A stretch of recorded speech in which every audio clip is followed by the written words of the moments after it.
The alien ship entered Earth's orbit silent like a shadow. Its pilot, a traveler from a distant star, looked down at the blue-green world with calm eyes. He had heard many stories about this planet. Some called it a paradise, others a nightmare. But in every corner of the galaxy, one name followed this world's people: Deathworlders. The alien repeated the word in his mind.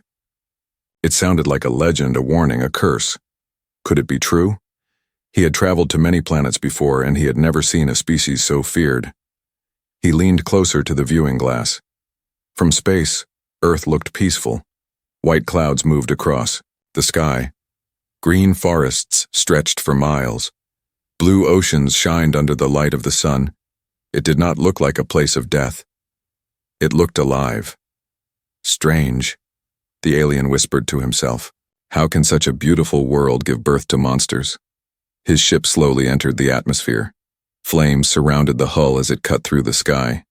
In moments, the fire faded, and he floated above a human city. The alien's eyes widened. There were tall buildings made of glass and steel. There were cars moving on roads like streams of light. There were humans everywhere, walking, laughing, working, shouting. The city was loud, chaotic, full of life. They did not look dangerous. In fact, they looked weak. Soft skin, fragile bones. They had no claws, no fangs, no armor. Compared to other species, humans looked almost harmless. Deathworlders, the alien said, shaking his head. They look like prey, not predators. Still, something felt strange. He watched children running and playing in a park. One boy fell and scraped his knee. Blood came out, but the child only laughed and stood up again. No fear, no tears. He kept playing. The alien frowned. Most species would cry. They would stop. They would rest. But humans, they continue. Nearby, workers carried heavy boxes on their shoulders. Sweat covered their faces, but they did not give up.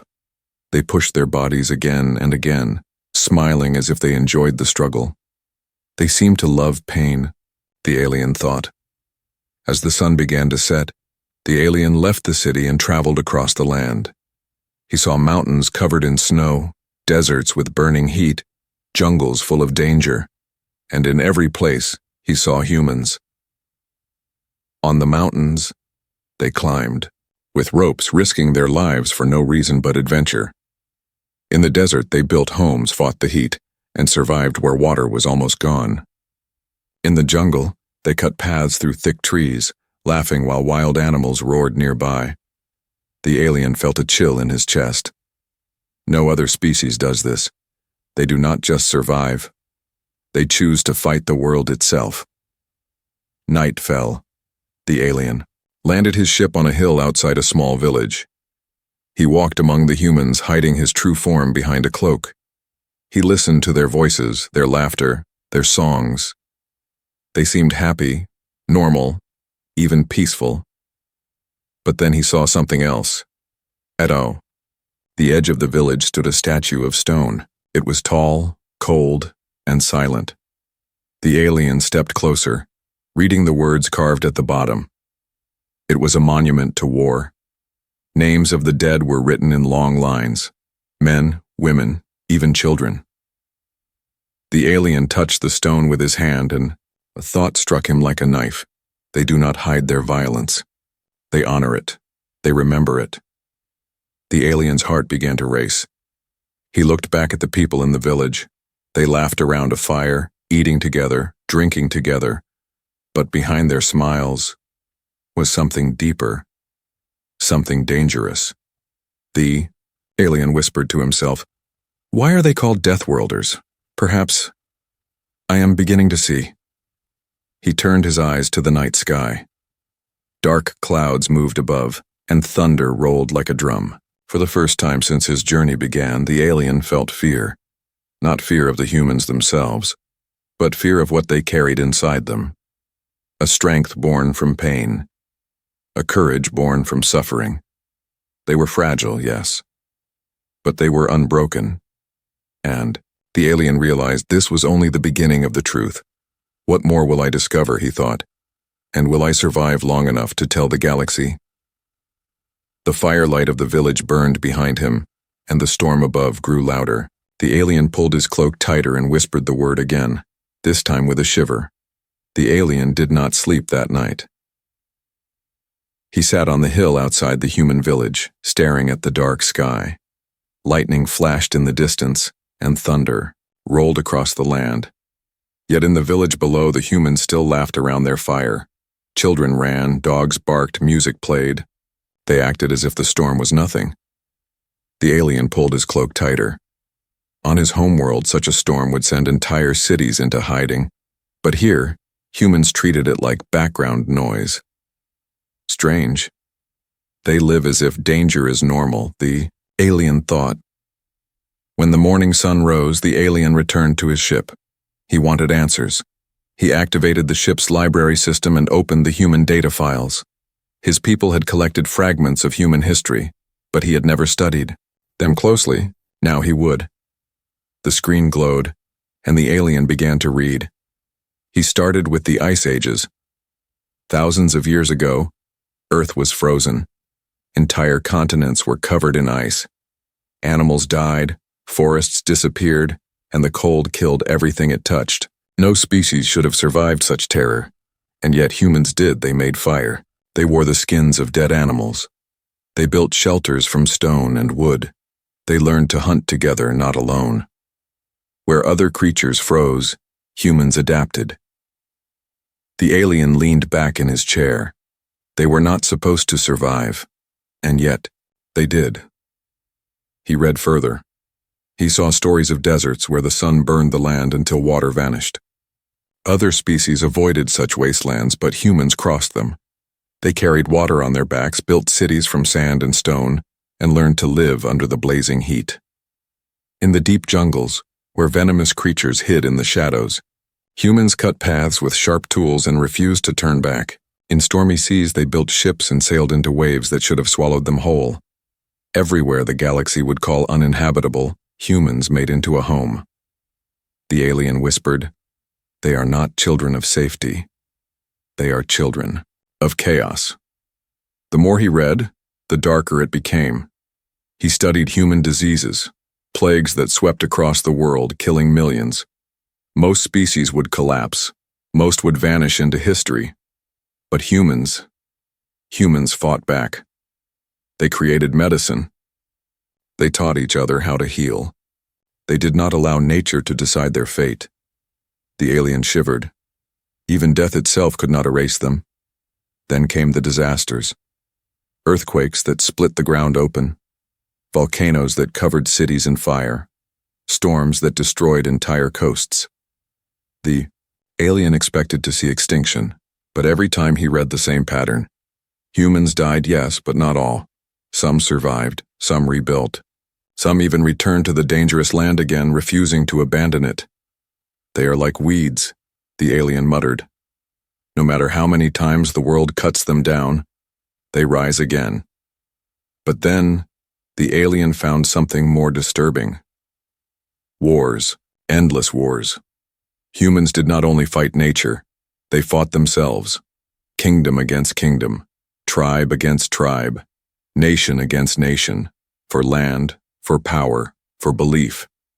The alien read about blades of stone, then swords of iron, then guns, then bombs. Each war deadlier than the last. Most species in the galaxy avoided violence. They feared war because it destroyed everything. But humans seemed to grow stronger from it. After each war, their technology advanced. Their weapons became sharper, their machines faster, their knowledge deeper. It was as if conflict was not a weakness but fuel.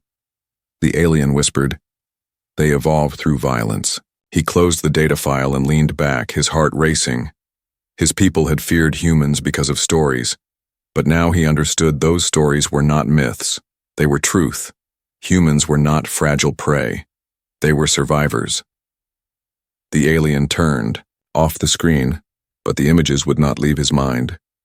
Frozen men wrapped in furs. Desert tribes walking under a burning sun. Sailors lost at sea, yet returning again and again. soldiers charging into fire with no hesitation. He rubbed his temples. Why do they endure? What drives them to keep fighting? As the question echoed in his mind, a sound came from outside, the ship. The alien stepped out and looked toward the village. The humans were working together. Some carried wood. Others repaired a roof. A storm had damaged part of the village, but no one complained. They simply worked side by side, singing, while they rebuilt. The alien's throat felt dry. This is the answer. They survived not only because of strength, but because of each other. He felt a strange emotion, one he had not expected. Respect. The alien whispered, "Perhaps this is why they are called Deathworlders. Not because they bring death, but because death cannot claim them." The wind blew cold across the hill, carrying the sound of human laughter to his ears. And for the first time, the alien realized something dangerous. If humans could survive storms, plagues, hunger, and war, then what chance did any enemy in the galaxy truly have against them? The alien stepped back inside his ship, his mind heavy. He knew now that he had only seen the surface. There was more to learn, more to fear, and deep inside, he wondered, if this is only their past, what will their future bring? The alien sat inside his ship, staring at the glowing screen. He had already seen how humans fought nature, how they survived fire, ice, and storms. But now, he opened another section of their history. This time, what he found shook him even more. It was not nature they were fighting, it was each other. The earliest records told of tribes, small groups of humans living together. Instead of uniting, many tribes turned against their neighbors.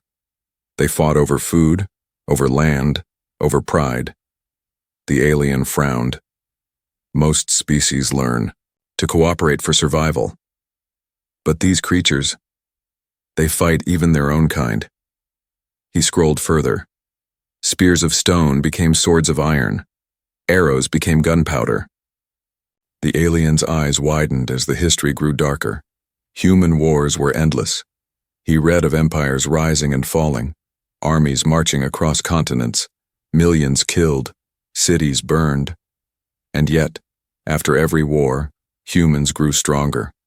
One war ended, another began. Each time their weapons changed. Swords became muskets. Muskets became rifles. Rifles became machines of fire. The alien shook his head. They do not rest. They do not stop. Their violence evolves. He leaned closer as he read about a war fought with gas. Clouds of poison covered the battlefield. Soldiers coughed, burned, and died in agony. The alien's hands trembled. Who would do such a thing to their own species? But humans did. And when the war ended, they built more weapons. The next war was even worse. A war that spanned the world. Nations clashed with machines, tanks, planes, and bombs. Millions more died. The alien's heart raced as he saw images of burning cities, children hiding in ruins, skies filled with fire. He whispered, Why do they destroy so much? But then he noticed something. Out of the ashes of war, humans created inventions. That amazed him. Medicine, machines, communication across the world. Their violence was not only destruction, it was also creation. The alien's mind twisted. How can a species turn death into progress? He read further still. The final horror made him freeze. 2 explosions. 2 cities turned into light. Humans had split the atom and released the power of stars. Thousands died in seconds. The alien covered his mouth, shocked. They played with the force of the universe, and they used it on each other. His body shook. On his world, such power was only spoken of with fear. No one would dare to use it. But humans had, and worse, they had survived it. The alien shut the screen for a moment. His heart pounded, his breathing quick. He stood and looked out at the human village below. The people there were calm, peaceful, working together. Children played in the dirt. Families shared food. How could such gentle faces belong to the same species that burned the world with fire? He whispered. They hide their violence beneath kindness, but it is always there, waiting. The storm clouds from last night were gone. The sky was clear. Yet the alien could not shake the image of mushroom clouds rising above human cities. He opened the files again. One final section remained. Modern conflicts, smaller wars, fought with drones, machines, and silent weapons. Humans no longer needed to stand on the battlefield to kill. They could destroy from far away with the press of a button. The alien closed his eyes. Violence is part of them. It is in their blood. They do not escape it. They improve it. But then something unexpected appeared in the records. Stories of peace movements, humans standing in the streets holding signs instead of guns, leaders speaking of unity, soldiers laying down weapons, survivors rebuilding their nations together. The alien frowned. Strange. How can they create peace after such horror? He thought about it carefully. The truth became clear. Humans were dangerous not because they loved war, but because they could survive it. Even after destroying themselves, they rebuilt.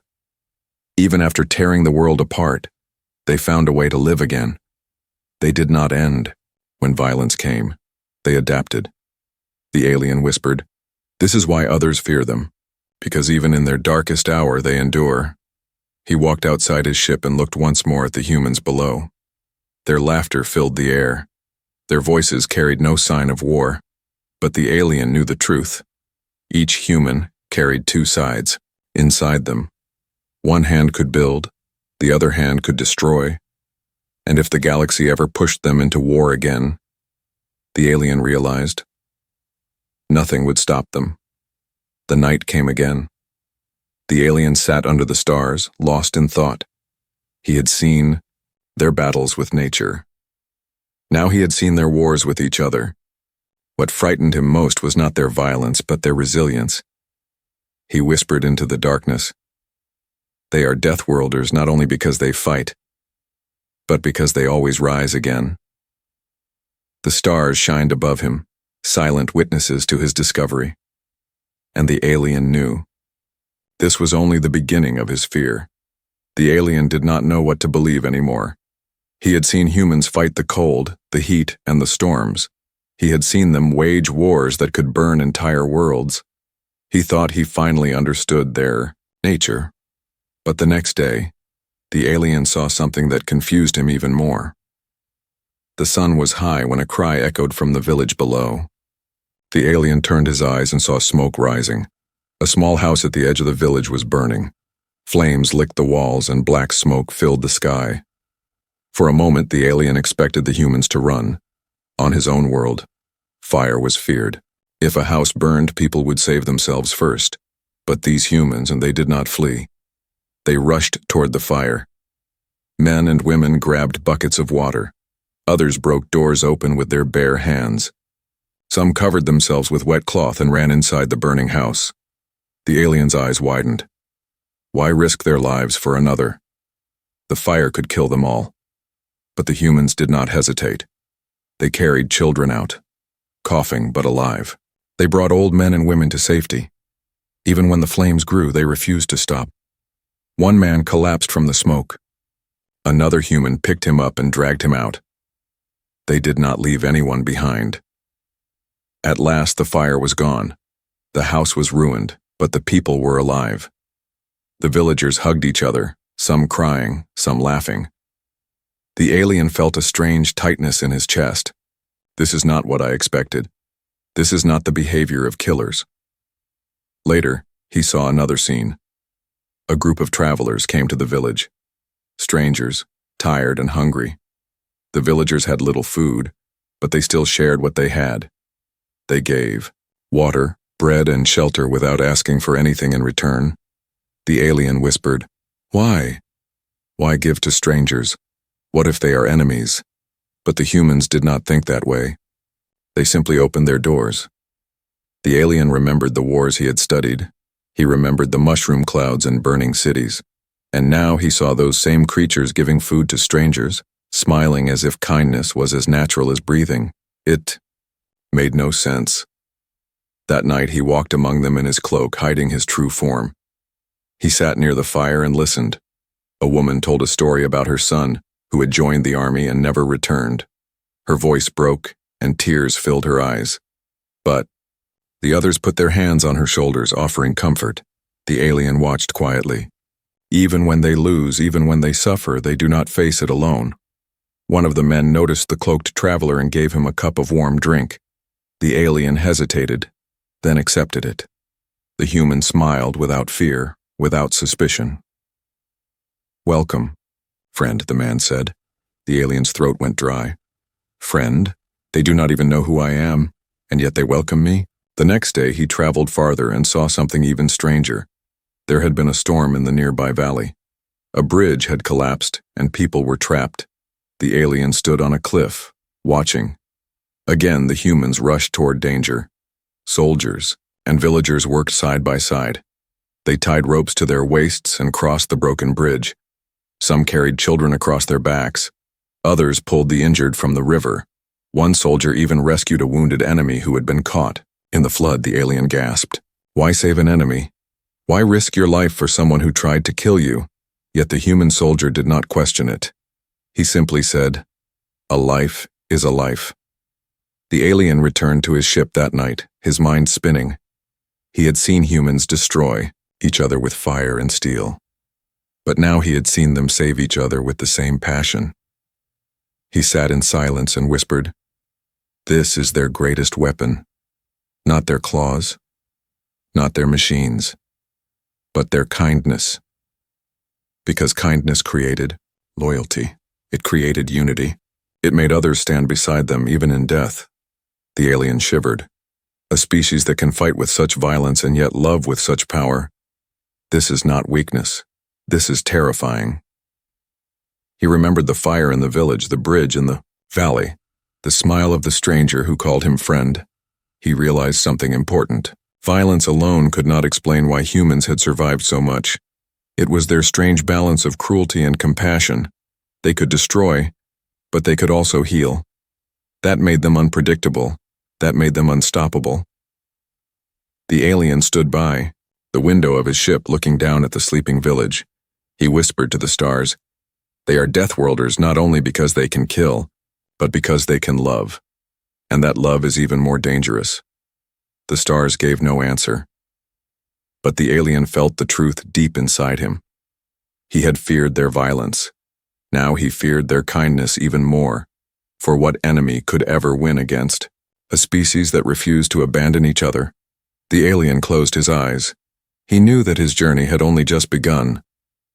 And he wondered with a growing unease, what else would he discover about these Deathworlders? The alien thought he was beginning to understand humans. He had seen their violence. He had seen their kindness.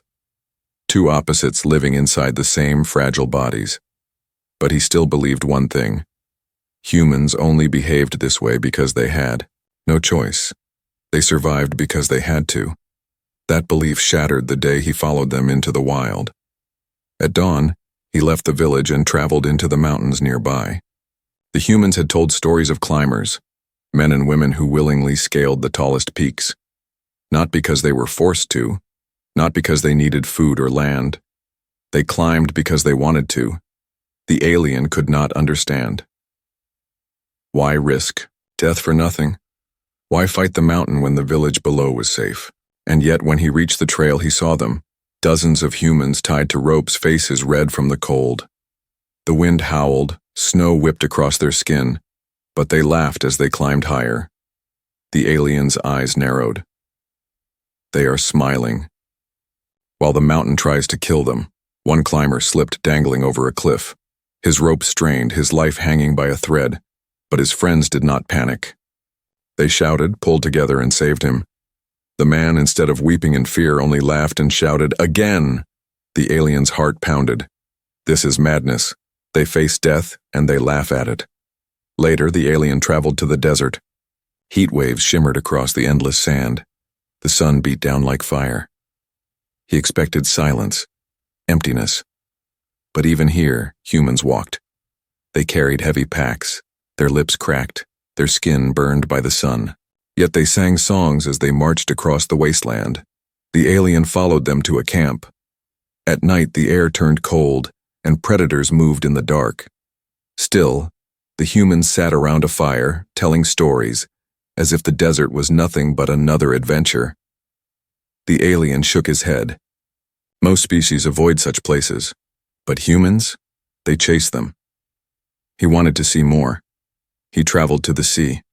The waves crashed violently against sharp rocks. The storm above roared like an angry beast. Yet humans stood on boats, their hands gripping, ropes' faces lit with determination. Some were fishers braving the ocean for food, but others were there for sport. They threw themselves into the waves on boards of wood, riding the deadly water as if it were a game. The alien's jaw tightened. This is not survival. This is desire. They seek danger not because they must, but because it excites them. Days later, the alien saw something even more terrifying. A group of humans prepared for a jump. They stood on the edge of a high cliff, ropes tied to their ankles. The alien watched in disbelief as one after another leapt into the void. They screamed as they fell, the ropes pulling them back before death could claim them. When they landed, safely, they cheered.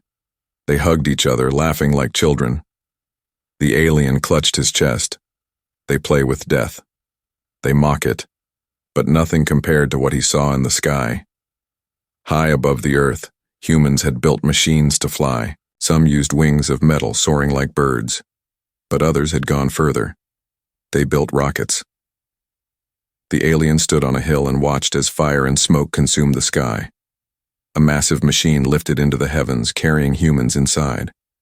They were not running from their planet. They were reaching beyond it. The alien whispered, "They have already survived their own world. Now they dare to challenge the stars." That night he returned to his ship, his mind heavy. He thought of the mountain climbers laughing in the snow, the desert travelers marching through the heat, the sea riders playing with storms, the jumpers leaping into the abyss, the astronauts burning through the sky. The alien shivered. No other species does this. No other species chooses danger for joy. He sat quietly, staring at the stars above. He realized something he had not seen before. Humans did not simply survive their death world. They had grown to love it, to challenge it, to embrace it. Danger was not their enemy. It was their companion. The alien closed his eyes, whispering to himself, "This is why they are Deathworlders, because death does not frighten them. It tempts them." And for the first time, the alien felt something new. Not only fear, not only respect, but awe. Because if humans could laugh at storms, climb mountains for pleasure, and fly into space out of curiosity, then what limit did they truly have? The alien opened his eyes again, staring at the horizon. He knew the answer. There was no limit. The alien sat alone in his ship. He had seen the mountains, the deserts, the seas. He had seen humans climb where they should fall, laugh where they should cry, and risk death for nothing more than joy. He thought he was beginning to understand them. But there was one more question in his mind. If humans were so dangerous, so strange, then surely the galaxy must know. What did other species think of them? Why was the name Deathworlders spoken in whispers like a curse carried by the stars? The alien turned to his ship's library once again. This time, he did not study Earth's past. He searched the galactic archives, reports, warnings, testimonies, rumors. What he found made his blood run cold.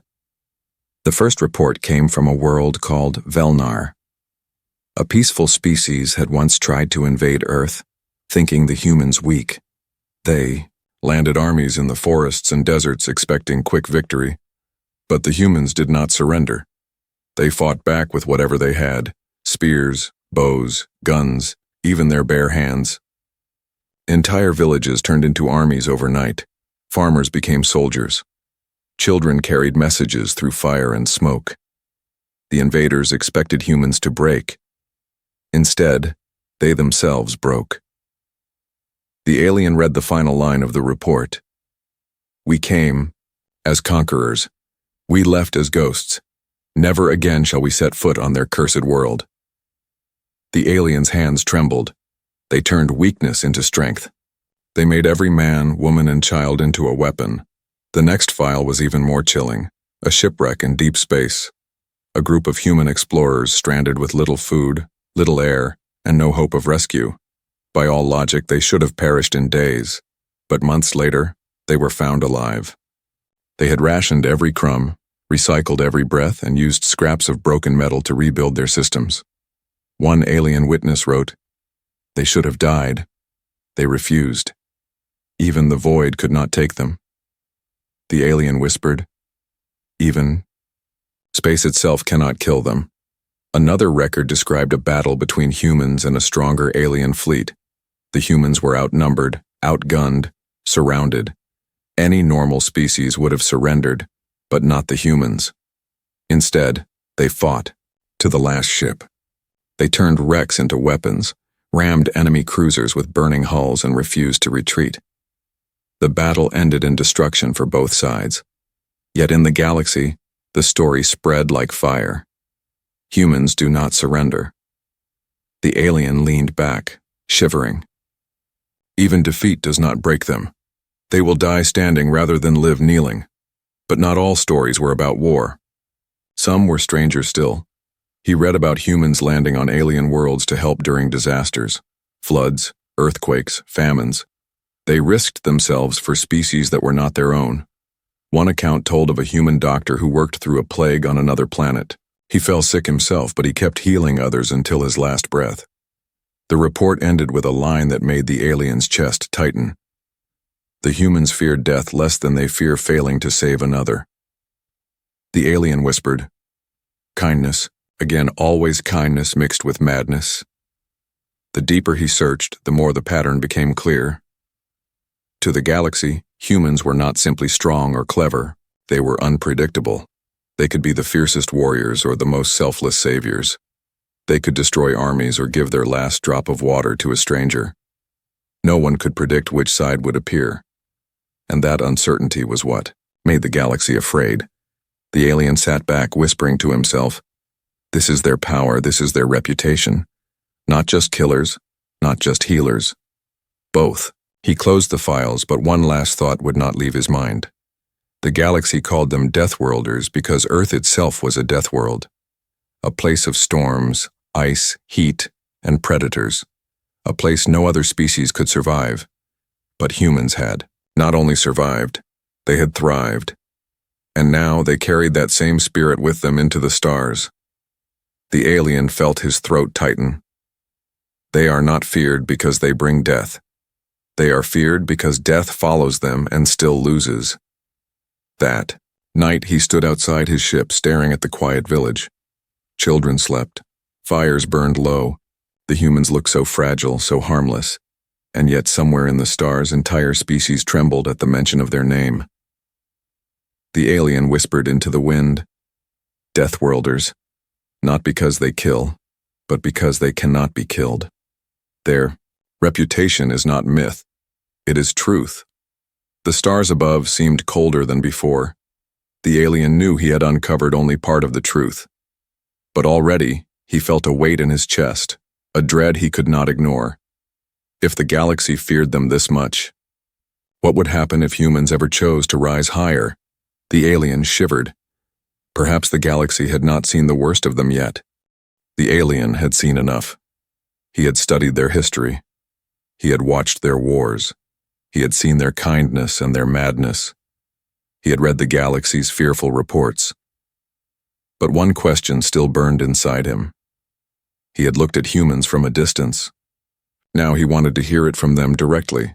Why do they endure? Why do they fight? Why do they carry the name Deathworlders? The chance came one quiet evening. The alien walked into the human village once more, wrapped in his cloak. This time, he did not hide in the shadows. He sat near the fire with them, silent, waiting. Across from him sat an old human. His hair was gray, his skin lined with years of struggle, but his eyes burned bright. He looked at the cloaked traveler with curiosity. "You are far from home," the old man said. "Tell me, stranger, What do you seek? The alien's voice was low. I seek understanding. Your people.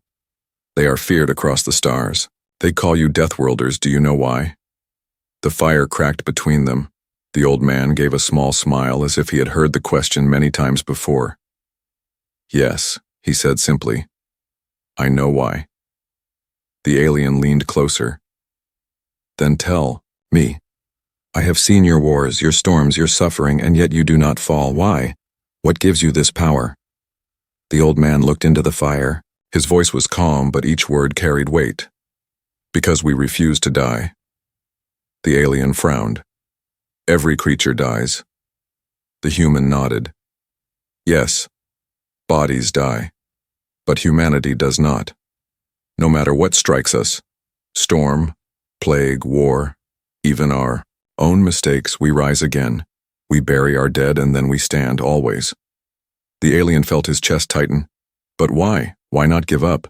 Why fight against a universe that wants to kill you? The old man's smile faded. His eyes grew sharp. Because if we give up, then we never truly lived. We are not afraid of death. We are afraid of failing those who come after us. That is why we endure. For our children, for our friends, for strangers we will never know. That is what makes us human. The alien sat frozen. He had expected rage or pride or arrogance. But instead, the answer was simple. Humans endured because they chose to. Because giving up was worse than dying. The fire flickered. The old man's voice grew softer yet stronger. You think we are Deathworlders because our world is dangerous. You are wrong. We are Deathworlders because we carry danger within us. Not just violence, not just kindness, but the will to fight for life no matter the cost, the alien whispered. Even against impossible odds? The old man's eyes burned like the fire itself. Especially then. The alien felt his breath catch. For the first time, he truly understood. Humans were not feared because they killed. Many species could kill. They were feared because nothing could truly break them. Not storms, not hunger, not war, not even death itself. For every human that fell, another rose. For every city that burned, another was built. For every tragedy, they created hope. The alien shivered. He thought of all he had seen, the boy who laughed with blood on his knee, the climber who smiled on the edge of death, the soldier who saved an enemy, the doctor who healed until his last breath. This was the truth of Deathworlders. They did not survive because they were strong. They survived because they refused not to. The old man stood slowly, his body weary but unbroken. He placed a hand on the alien's shoulder. We do not seek war, he said softly. But if war comes, we will fight. We do not seek death. But if death comes, we will face it. That is why the galaxy fears us. That is why they call us Deathworlders. The alien looked up at him, words trapped in his throat. In that moment, he felt something more powerful than fear. Respect. When the fire burned low, the alien left the village. He walked back to his ship, the night cold and silent. As he stepped inside, he looked one last time at the humans. They slept peacefully, unaware of the weight of their reputation across the stars. The alien whispered, Now I see. The galaxy is right to fear you. You are Deathworlders because you cannot be defeated. His ship rose into the sky, leaving the Earth behind. Yet even as the planet shrank below him, the truth remained heavy in his heart. He knew he would carry it forever. The merry humans were fragile, but their spirit was unbreakable, and that, he realized, was the most dangerous thing in the universe.